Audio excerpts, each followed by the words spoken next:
मंगलम भगवान वीरू मंगलम गौतम प्रभु मंगलम स्थूलभद्राद्या जैन धर्मोस्तु मंगलम जैन धर्मोस्तु मंगलम। पर्युषण महापर्व विशेषकर पर्युषण महापर्व कल्प सूत्र की वाचना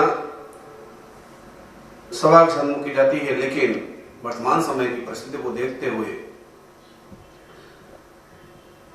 सब कुछ संक्षिप्त करना पड़ता है। शास्त्रकारों ने कहा है देश काल भाव परिस्थिति को देख करके योग्य निर्णय कर धर्म का उपदेश अधिक से अधिक संक्षिप्त में भी पहुंच सके वैसा करें। हम कल्पसूत्र का सारांश आपको सुना रहे हैं और कल्पसूत्र सारांश के अंदर बताया गया है, हमने सुना कि देवानंद कुक्षी से गर्भ का अपहरण कर हिरण्याकश्यप ऋषि देव इंद्र की आज्ञा से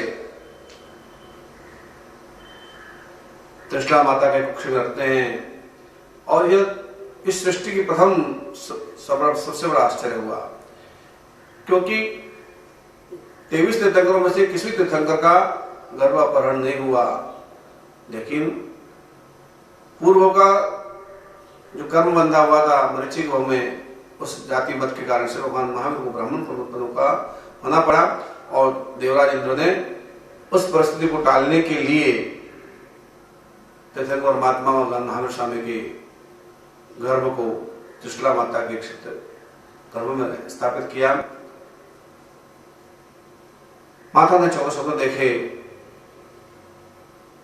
क्रमशः 14 स्वप्नों में माता ने गज, सिंह, वृषभ, लक्ष्मी, पुष्पमाला, चंद्र, सूर्य, ध्वजा, पूर्ण कलश, पद्म सरोवर, क्षीर समुद्र, देव विमान, रत्न राशि और निर्धूम अग्नि, धुएं अग्नि, ऐसे 14 स्वप्न अपने मुख में प्रवेश करते हुए भगवान की माता त्रिशला देवी ने देखे। भगवान 3 ज्ञान से सहित गर्भ में त्रिशला माता के उत्पन्न हुए। शास्त्रकार कहते हैं कि आशोच वदी 13 के दिन हिरण्याकश्यप ऋषि देव ने 83 दिन के गर्भ को ले जाकर के त्रिशला माता के गर्भ में स्थापित किया था। देवानंद कुक्षी में हुए तब भी देव माता ने देवानंदा 14 स्वप्न देखे और यहाँ पर त्रिशला देवी ने भी गर्भ में चवित होने पर उन्हें 14 स्वप्न दर्शन होते हैं। 14 स्वप्न दिव्य देखे उन्होंने कि उन 14 स्वप्नों को देखकर हम आनंदित हुए और आनंदित होती हुई उठती हैं। स्वप्न ऐसे थे कि जैसे मुख में से उतर रहे हैं, कि स्वप्न निकल रही है और आकाश से उतरते हुए दिव्य स्वप्नों में। क्योंकि स्वप्न शास्त्रों में कहा गया है कि दिव्य स्वप्नों को देखने के बाद भी व्यक्ति को उठ जाना चाहिए। अगर दिव्य स्वप्न देखने के बाद व्यक्ति सोता है तो उसका फल न्यून मिलता है, कम मिलता है। श्रेष्ठ स्वप्न देखने के बाद में उठते ही पहले भगवान का स्मरण करना चाहिए, भगवान की अपने इष्ट देव की आराधना करना चाहिए और उसके पश्चात जो स्वर हमारा चलता हो, बायां चलता हो, दायां चलता हो, वैसे स्वर को पहले स्वर से वो देख करके पहला पे कदम जमीन पर उससे वहां रखना चाहिए। कि स्वप्न शास्त्र में कहा बताया गया है कि सपने अच्छे भी होते हैं, बुरे भी होते हैं, लेकिन स्वप्न को उसी के आगे कहना चाहिए जो उसका फल जानता हो। मूर्ख के आगे कहोगे तो मूर्ख पूर्ण वचन देगा तो वह भी उसके फल वैसा ही मिलेगा। ज्ञानी के आगे कहो तो उसको ज्ञान का फल मिलेगा। ठीक उसी तरह से जिससे कहते हैं कि एक व्यक्ति ने, एक महिला ने स्वप्न में देखा कि उस समुद्र को पी लिया। क्षीर समुद्र को पीना सप्त दृष्टि से बहुत सुंदर होता है। समुद्र को देखना मात्र बहुत सुंदर होता है। तो इस सपने को देख करके उत्तम श्राविका थी, उसने विचार किया इसका फल मैं गुरु महाराज से पूछूंगी। गुरु महाराज पूछने के लिए थाली के अंदर गहुए लेकर के, श्रीफल लेकर के, क्योंकि फल दीदे फल होए, फल का अर्पण करना चाहिए। पहले श्रीफल लेकर के जा रही थी, चलती हुई। महिलाओं की आदत होती है कि महिला आपस में मिल जाए तो उसके पूछे हुए टोके हुए रहते कि कहाँ जा रही बहन तू। रास्ते में उसे बहन मिल गई। उसने कहा कि अरे बहन तू कहाँ जा रही थी, जल्दी जल्दी थाली लेकर के, चावल लेकर के हाथ में, श्रीफल लेकर के। उसने कहा कि मैं जा रही हूँ मेरे गुरु महाराज। तेरे क्या काम इससे बढ़ गया, तुम जा रही है वहां पर। उसने कहा मैंने बड़ा स्वप्न देखा, और सपने के मैंने देखा समुद्र में पी गई। अरे तुमने समुद्र पी लिया, क्या पेट नहीं फटा।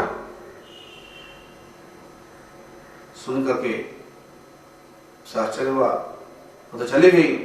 लेकिन स्वप्न का फल उसने सुन लिया उस महिला के मुख से।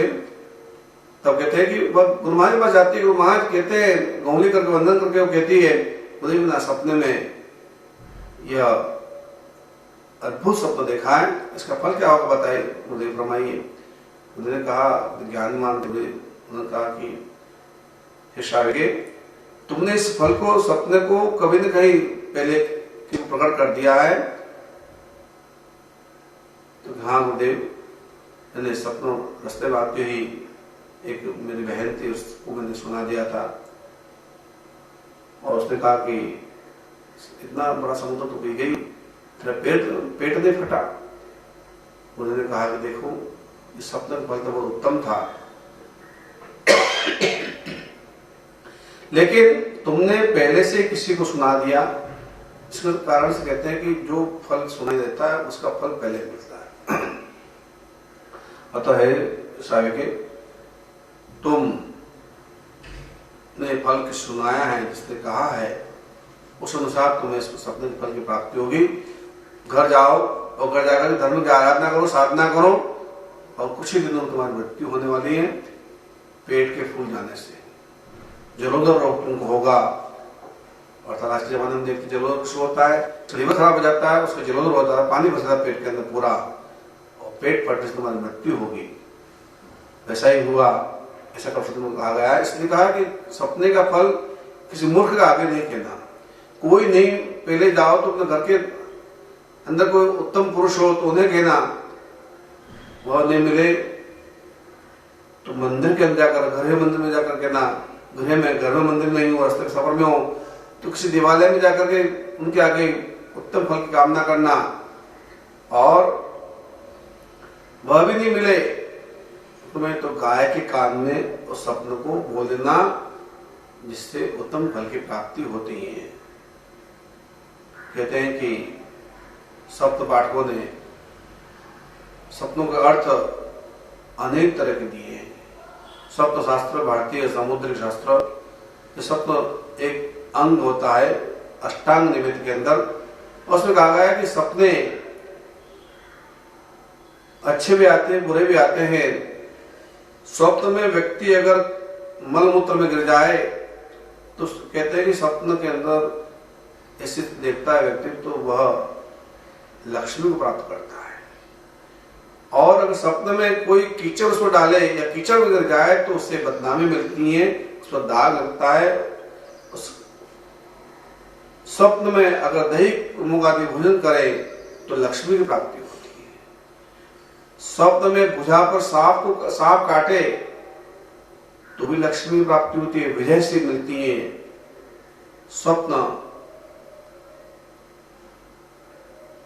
बुरे भी होते हैं, और बुरे स्वप्न में कहा गया कि कीचड़ जैसा स्वप्न देख ले, बिच्छू अगर उसके पीछे पड़े हुए हैं, जंगली जानवर उसके पीछे पड़े हुए हैं, भाग रहा भय से, उठकर उड़ जाए नींद के अंदर तो उठ करके अपने बाथरूम आदि में जाकर के यूरिन आदि करके कहा कि दुस्वप्न के निवारण के लिए मलमूत्र का तुरंत विसर्जन कर दो और फिर वापस सो जाओ। बोले आधा घंटा ही सो, 1 घंटा ही सो, नींद निकाल लो तो उस बुरे स्वप्न का फल चला जाता है।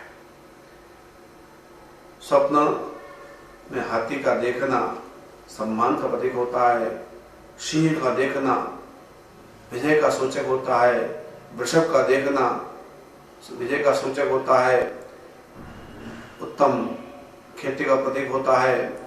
स्वप्न के अंदर श्वेत वस्त्रधारी स्त्री को देखे तो उसके व्यापार में वृद्धि होती है।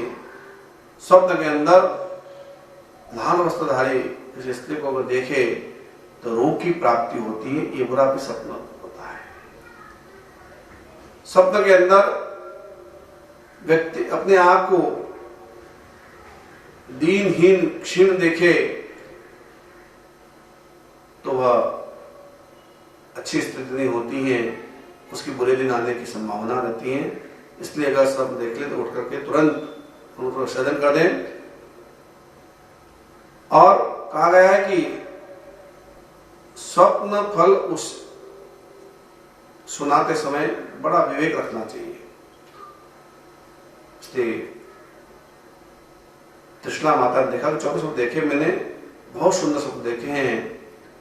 प्रकारांतर से श्वेतांबर परंपरा के अंदर 14 स्वप्न हैं, दिगंबर परंपरा के अंदर 16 स्वप्न बताए गए। लेकिन हमारे श्वेतांबर परंपरा के अंदर 14 स्वप्नों का ही वर्णन आता है। और जब त्रिशला माता ने 16 स्वप्न देखे तो उन्होंने विचार किया मैं जाकर के पहले स्वप्न के फल को अपने पति को बताऊंगी, पति से पूछूंगी।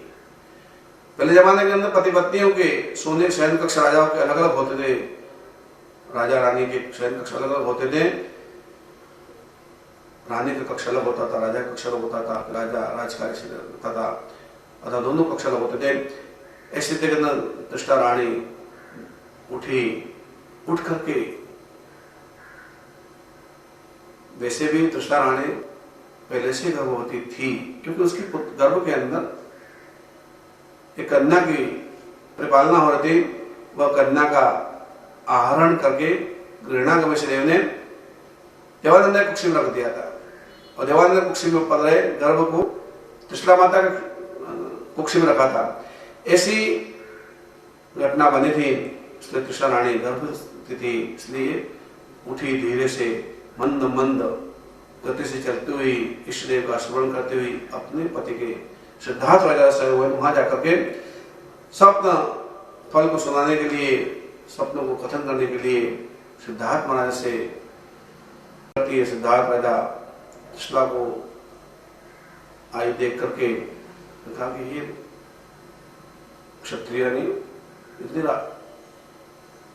इतने जल्दी उठ करके कैसे तुम्हारा आगमन हुआ।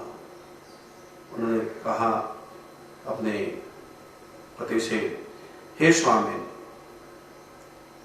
पहले जमाने के रिश्ते अपने पति को सम्मान देती थी, आज के जमाने के अंदर सम्मान का तो बात ही नहीं है, तू तुकार से बात करती है, उसके माँ बाप तक पहुंच जाती है। लेकिन पहले के जमाने के अंदर कोई महिला अपने पति का नाम भी नहीं लेती थी। इसलिए कहा कि हे स्वामी, आप विराजिए कुर्सी पर, सिंहासन पर, मैं आपसे कुछ निवेदन करना चाहती हूँ। मैंने बहुत सुंदर मधुर स्वप्न देखे, उसके बारे में बताना चाहती हूँ। सिद्धार्थ राजा शयन से उठे, कुर्सी पर बैठे और त्रिशला उनके कदमों में बैठ करके बात करती हैं कि स्वामी, मैंने आज रात को बड़े दिव्य स्वप्न देखे। मैंने देखा कि स्वप्न के अंदर 14 दिव्य महास्वप्न आकाश से उतर रहे हैं, वो एक एक करके मेरे मुंह में प्रवेश कर रहे हैं। गज, सिंह, वृषभ, लक्ष्मी, पुष्पमाला, पद्मसरोवर इत्यादि सभी स्वप्न, चंद्र, सूर्य, सभी मेरे मुख में प्रवेश कर रहे हैं, ऐसा मैंने देखा। तो इन 14 स्वप्नों का क्या फल होगा, मुझे आप ज्ञानवान हैं, आप मुझे बताएं। सिद्धार्थ राजा ने कहा, स्वप्न के फल के बारे में तो हम स्वप्न शास्त्रियों को बुला करके पूछेंगे, लेकिन ये बात निश्चित है कि मेरे अपने ज्ञान से कहता हूं, मैंने जितना जाना है, पढ़ा है, सुना है, इसी दिव्य मां सपनों देखने से तुम्हें निश्चय ही श्रेष्ठ पुत्र रत्न की प्राप्ति होगी। हाथी के समान बलिष्ठ होगा, सिंह के समान पराक्रमी होगा, बैलों के समान कितने ही कुटुंबों का प्रतिपालन करने वाला होगा, जिसके वैभव लक्ष्मी चारों तरफ फैली हुई रहेगी, जो मान सम्मान का प्रतीक मालाएं देखेगी, मान सम्मान को प्राप्त करेगा जगत के अंदर, सूर्य चंद्र की जो तेजस्वीता उसके अंदर होगी, ऐसे उत्तम पुत्र रत्न को तुम प्राप्त करोगे। विस्तृत स्वप्न का फलम प्रातः काल के अंदर सुनाएंगे। सब पाठकों को बुला करके उनसे पूछेंगे कि सपनों का फल क्या होता है। वही विस्तार से बता सकते हैं, लेकिन निश्चय तुम्हें श्रेष्ठ पुत्र प्राप्त होगी, जो चक्रवर्ती समान पराक्रमी होगा। सिद्धार्थ राजा के मुख से वचनों सुनकर के कृष्ण ने कहा, हे स्वामी, जैसा आपने कहा है वैसा ही हो, बस यह उत्तम फल की प्राप्ति मुझे हो, यही कामना करती हूँ। यह कहती हुई कृष्णा माता जो है अपने शयन कक्ष में जाती हैं और शेष समय धर्म ध्यान के अंदर व्यतीत करती हैं। प्रातः काल के अंदर शब्द पाठकों को बुलाया जाता है और चौदह सपनों का वर्णन शब्द पाठकों के मुख से सुना जाता है। समय के साथ में गर्भ की स्थिति बढ़ती जा रही है, गर्भ की स्थिति बढ़ती जा रही है। भगवान तीन ज्ञान सहित है, मति ज्ञान, श्रुति ज्ञान, अवधि ज्ञान, तीन ज्ञान सहित भगवान ने गर्भ में धारण किया है। तो विचार करते परमात्मा ने कि देखो कि मैं गर्भ में हिलता हूं, डुलता हूं, कि बालक गर्भ में रहता हुआ हाथ पर भी चलाता है, 6 महीने का बालक जब हो जाता है हाथ पर भी चलाता है, तो इससे मेरी मां को कष्ट होगा, इसलिए मैं हिलूं नहीं, डुलूं नहीं और मां को कष्ट नहीं हो, ऐसा प्रयत्न करो। इसे कहते हैं कि एक देशीय निश्चय से परमात्मा ने जिसे समाधि लगा ली हो, एक लीनता के साथ में रहने लगे। थोड़ा समय हुआ, सुबह शाम तक में गर्भ में कोई हिलचल नहीं हुई, हिला डुला नहीं बालक। तो रानी को बड़ा मन में खेद हुआ कि अरे मेरा गर्भ पेट में हिल नहीं रहा है, डुल नहीं रहा है, कोई हलचल नहीं कर रहा है, कहीं मेरा गर्भ गल तो नहीं गया, गर्भ अंदर से मर तो नहीं गया। इसी खिन्न भावों के साथ में कृष्णा माता रुदन करने लगी। रुदन का तो सखिया भी आई, दासिया भी आई कि हे महारानी आप क्या हो, कैसे क्यों, देखो मेरा गर्भ पहले हिलता रोता था, अब हिल नहीं रहा है, तो कहीं मेरा गर्भ गल तो नहीं गया। आजकल की स्त्रियों को तो वो संवेदना मालूम ही नहीं पड़ती, क्योंकि वे तो सब डॉक्टर के भरोसे बैठी रहती है। सोनोग्राफी करेगी, डॉक्टर करेगा, सोनोग्राफी के बाद ही मालूम पड़ेगा कि पेट में क्या हुआ है। लेकिन पहले के जमाने के लोग बड़े ज्ञानी होते थे, अपने गर्भ को बच्चे के साथ पूरा अटैचमेंट रखते थे। गर्भवती स्त्रियों को चाहिए कि वो अपने बच्चे को पूरा अटैचमेंट रखे, अच्छे संस्कार देते, अच्छे साहित्य को पढ़े, अच्छे विचारों को करे, अच्छी तरह के साहित्य को पढ़कर के ज्ञान का अर्जन करे, धर्म ध्यान करे, जिससे अच्छा संस्कारी। तो कहा है कि सुभद्रा और अर्जुन का दृष्टांत कहते हैं कि अर्जुन का पुत्र युद्ध में क्यों फंस गया, क्योंकि अर्जुन ने सुभद्रा को जब सुनाई युद्ध वेद की नीति, तो समय व्यूह रचना करते समय उसमें प्रवेश करने का, तो भेदन करने का मार्ग तो सुन लिया अभिमन्यु ने, लेकिन अभिमन्यु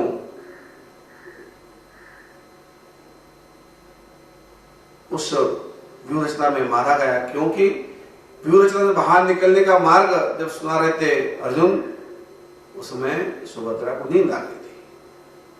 इसलिए बालक सुन नहीं पाया। बालक माँ जब सोती है तो बालक भी सो जाता है, यह शास्त्र कहता है। इसलिए कहते हैं कि हम जैसा सोचते हैं, जैसा खाते हैं, जैसा विचार करते हैं, वैसा ही बालक होता है। महिला झगड़ा करती, लड़ती, भिड़ती, वो करती, अपशब्द बोलती हैं, तो वह सब प्रभाव बच्चे के ऊपर पड़ता है। खान पान का प्रभाव भी बच्चे पड़ता है कि बच्चे के विकलांग होते हैं, क्या होते हैं, तो ये सब आचार विचार पर निर्भर होता है कि उस अच्छे गर्भ पालन करने के लिए गर्भ कैसा रहे, जिससे बच्चे के अंदर किसी प्रकार का अपंगता, व्याकुलता नहीं आए। ऐसी मन धारणा होती है। त्रिशला माता ने विचार किया कि अरे मेरा गर्भ गल गया लगता है। तब रुदन करने लगी। पहले आनंद के संगीत बज रहे थे घर के अंदर, सब बंद करवा दिए गए। राजा तक सगौर पहुंच गई। कोई कुल देवी को जाकर के दीपक करने लगी, कोई मन्नतें करने लगी।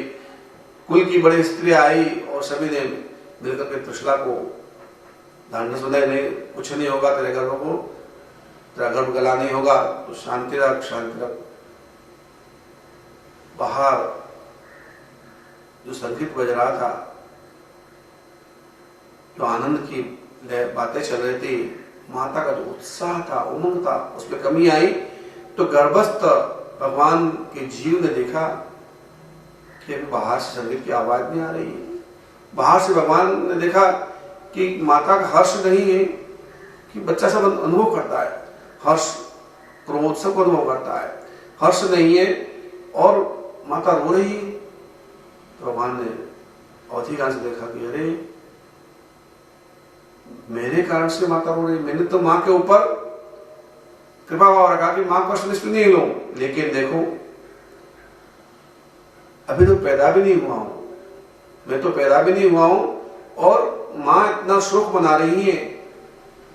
अगर पैदा होने के बाद में, बड़ा होने के बाद में मैं दीक्षा लूंगा, मुनि बनूंगा, मोक्ष मार्ग साथ आगे बढ़ूंगा, तो माँ को कितना कष्ट होगा, माता पिता दोनों दुखी हो जाएंगे। इसलिए कहते हैं, शास्त्रकार कहते हैं कि गर्भ के अंदर ही भगवान महावीर के जीव ने प्रतिज्ञा की कि जब जन्म लेने के बाद में, जब तक मेरे माता पिता जीवित रहेंगे, मैं दीक्षा ग्रहण नहीं करूंगा, माता पिता को कोई दुख न पहुंचे ऐसा कार्य मैं नहीं करूंगा।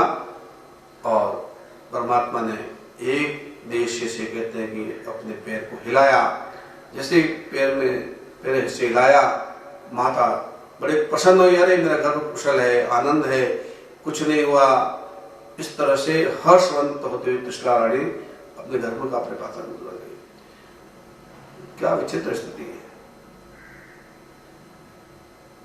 माता पिता मर गए हो तो तस्वीर में माला पहनाई जाती है, तिलक लगाया जाता है। माता पिता की मृत्यु के पश्चात उनका 12वां किया जाता है, उनके लिए ईश्वर की जाती है, जिंदगी उसको गर्भ खाना नहीं देते हैं। ऐसी स्थिति जिंदगी को पूजा नहीं करता है, मरे हुए व्यक्ति पूजा करते हैं, तस्वीर लोग पूजा कर लेते हैं लोग को दिखावे के लिए। पिता का, जिसने माता पिता का हृदय से आशीर्वाद लिया हो, वो जीवन कभी दुखी नहीं होता है। आजकल जमाने के अंदर बहुत छल कपट का जमाना आ गया। वैसे जमाने के अंदर कहते हैं कि मैंने घटना प्रत्यक्ष सुनी, एक व्यक्ति ने अपने बच्चे को पढ़ाया लिखाया, बहुत होशियार किया, पढ़ाने के लिए उसने सर्वस्व, नौकरी से पैसा आया गया, उसको पढ़ा के अमेरिका भेजा। अमेरिका में अच्छी नौकरी में लग गया, शादी की, बच्चे की शादी की उसने, पढ़े लिखे पढ़ी लड़की, वो भी जॉब वाली थी, दोनों जाकर अमेरिका चले गए। बहुत सत्य घटना मैंने सुनी ही, मेरे आंखों से सुनी, मेरे कानों से सुनी, हृदय स्पर्शी घटना है। वो अमेरिका में रहकर के थोड़े दिनों बाद में पिता से थोड़ा पैसा भेजा, फिर माता पिता से कहा कि पिताजी आप भी अमेरिका जाइए थोड़े समय के लिए तो अच्छा रहेगा। अब वहां पर बेटे बहू ने विचार किया कि अपन क्या करते हैं कि पैसे की जरूरत है और माता पिता बुढ़े हो गए, उनके पास में क्या करना, उनको क्या जो तो मकान किराए मकान ले जाएंगे वो तो। पर चलो भारत और माता पिता को अपन संपत्ति बिकवा देते, सारी उसकी संपत्ति देश में आए। पिता से कहा पिताजी देखो अमेरिका में जाके मुझे बहुत बड़ा बिजनेस करना है, पैसे की जरूरत है, आपकी भी जरूरत पड़ेगी, वहाँ नौकर मिलते नहीं, कर्मचारी मिलते नहीं है, इसलिए आप दोनों भी चलो हमारे साथ में, ये मकान बेच दो। आनंद फानंद में तुरंत में 8-10 दिन के अंदर मकान लगा सब बेच दिया और बेच करके घर से सामान बांध लिया कि चलो अब अमेरिका पर चलते हैं। एयरपोर्ट पर गए, वृद्ध माता पिता जानते नहीं थे कि हवाई जहाज में सफर कैसे करना होता है, कैसे जाते हैं, क्या करते हैं, बोर्डिंग क्या होती है, पास आउट कैसा होता है, वो जानते नहीं। उन्होंने एयरपोर्ट में ले गए, उनका सामान अलग रखवाया, बेटे बहन का सामान अलग किया और दोनों विदेश चले फ्लाइट के अंदर चढ़ गए। माता पिता से कहा यहीं बैठना, अभी फ्लाइट उड़ने का समय होगा, जब मैं आपको बुलाने के लिए आएंगे, लेने के लिए आएंगे।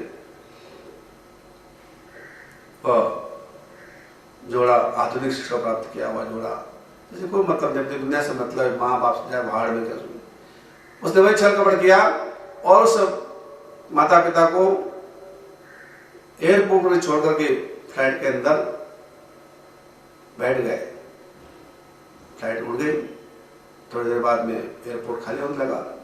एयरपोर्ट के कर्मचारी आए, उसने कहा कि अब आप यहाँ क्यों बैठे हो? अरे हमें अमेरिका जाना, हमारा बेटा अंदर गया हुआ है सामान लेकर के, सीट वीट देखने के लिए, आरक्षित कराने के लिए, वो आएगा हमें लेने, हम जाएंगे। उन्होंने कहा बाबा अमेरिका जाने फ्लाइट तो उड़ गई। तो कहाँ उड़ गई? हाँ उड़ गई। ऐसा छल कपट उस वृद्ध माता पिता के साथ में गया। इसलिए कहते कि आधुनिक शिक्षा में अपनत्व को खो दिया है। माता पिता अपने बच्चों को बड़े उमंगों से पालते हैं, लेकिन उनके सपनों को चूर चूर कर देते हैं। ऐसे कुछ चंद बालक ऐसे पैदा होते हैं, छल कपट के माता पिता का वृद्धाश्रम ने उसको मजबूर कर दिया। वो मेरे पास में आए, मेरे पेंशन आती है, मैं रहूंगा आपका सेवा में, इसी स्थिति बन जाती है। बस में सभी से भगवान महावीर का ये संदेश हमें गर्भावस्था कहता है कि माता पिता का सम्मान करो तो तुम्हें भी सम्मान की प्राप्ति होगी। सर्वमंगल मांगल्यम सर्वकल्याणकारणं प्रदान सर्वमंगलम। जय श्री कृष्ण।